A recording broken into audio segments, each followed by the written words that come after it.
La manière de traiter la femme dans le monde antique est très différente selon qu'il s'agisse d'une femme libre ou d'une esclave.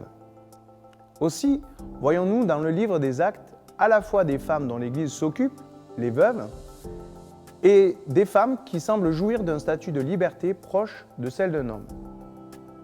Cependant, contrairement à notre époque, il n'existe pas véritablement de femmes libres.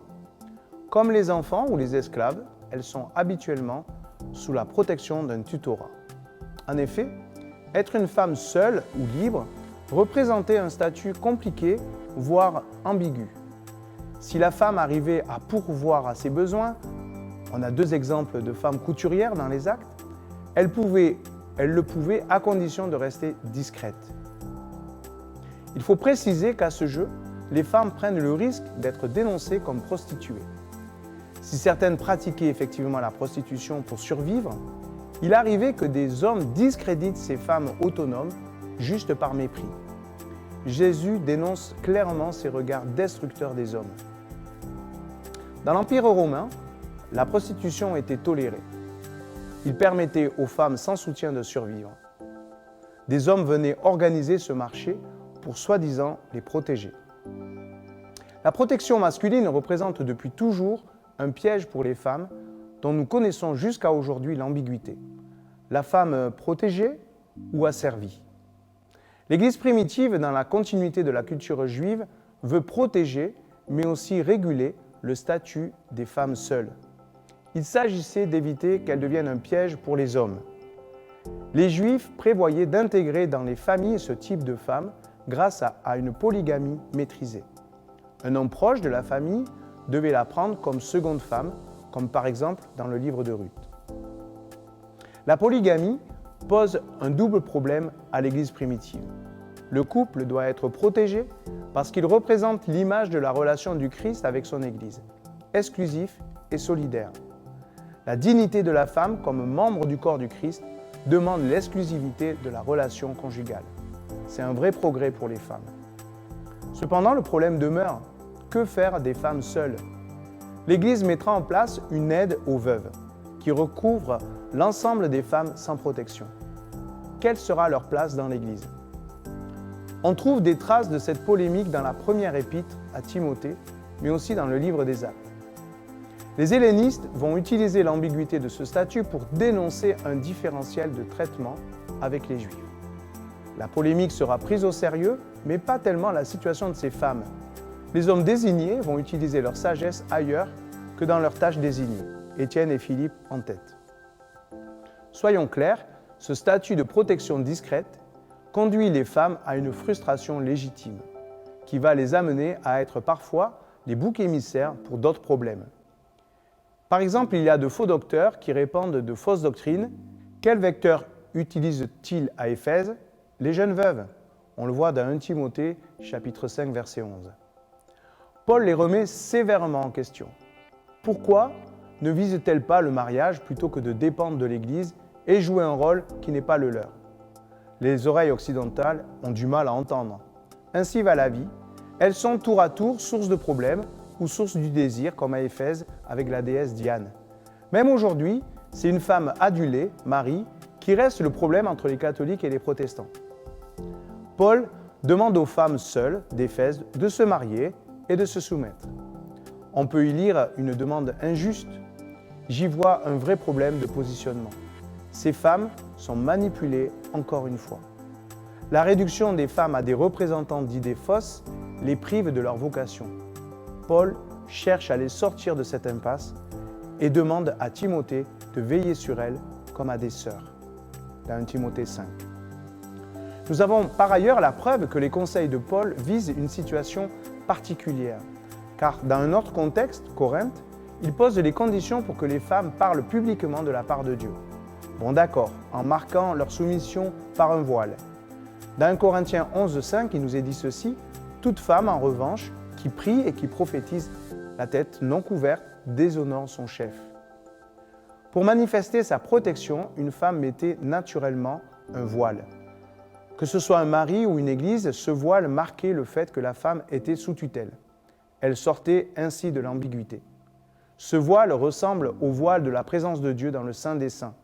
Ce signe protecteur, au départ, finit par être réducteur. Il protège plus des femmes que les femmes elles-mêmes.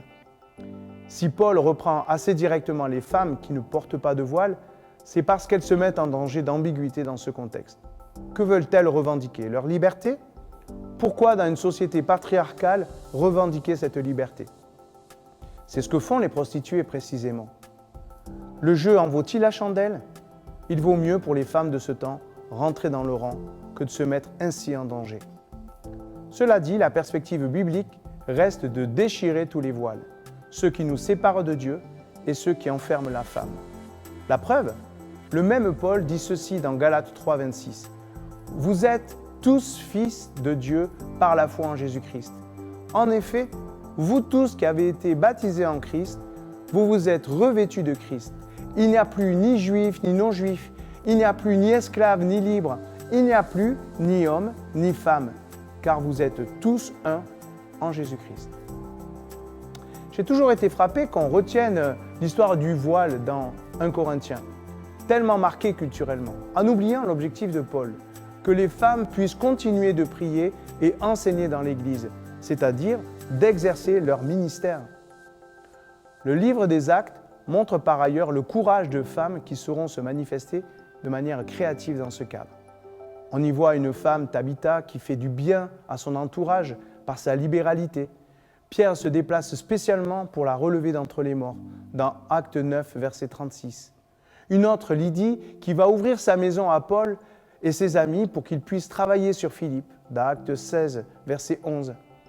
Une esclave qui agace Paul en le suivant et en proclamant son intention.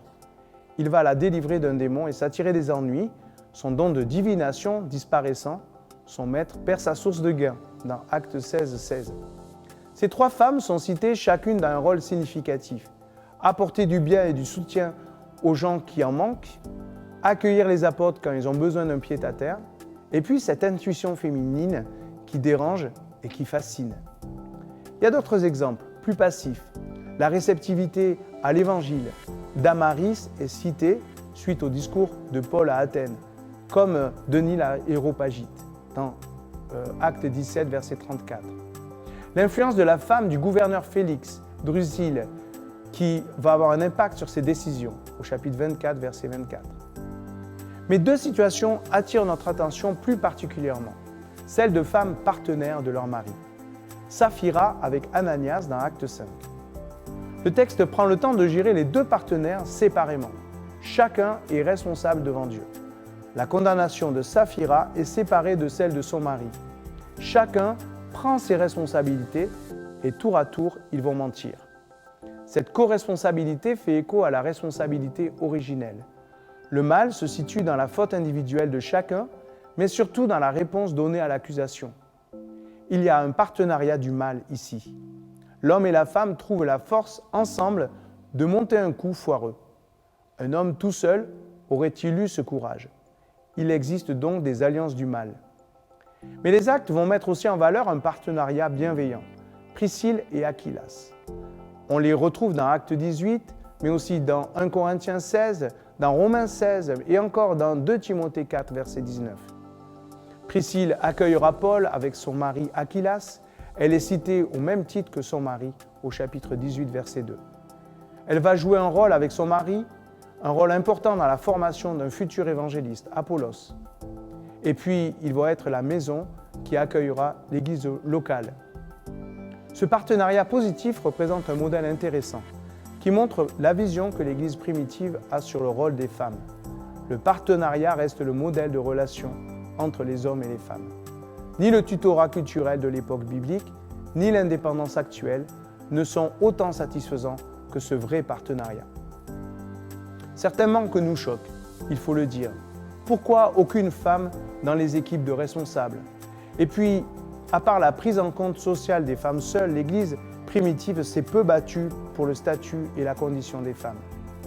On peut répondre à la première question que la culture de cette époque n'était pas prête à franchir le cap. Et à la seconde question, que l'Église ne s'est pas non plus livrée à une bataille pour changer le statut des esclaves. Mais n'oublions pas que Galates 3, verset 26, qui parle de l'égalité entre les hommes et les femmes, entre les maîtres et les esclaves représente, quoi qu'il en soit, la perspective des actes. La différence entre les hommes et les femmes ne justifie jamais leur mise à l'écart dans l'édification du royaume de Dieu. En laissant aux femmes jouer leur rôle positif, les églises primitives ont bouleversé les habitudes de leur époque.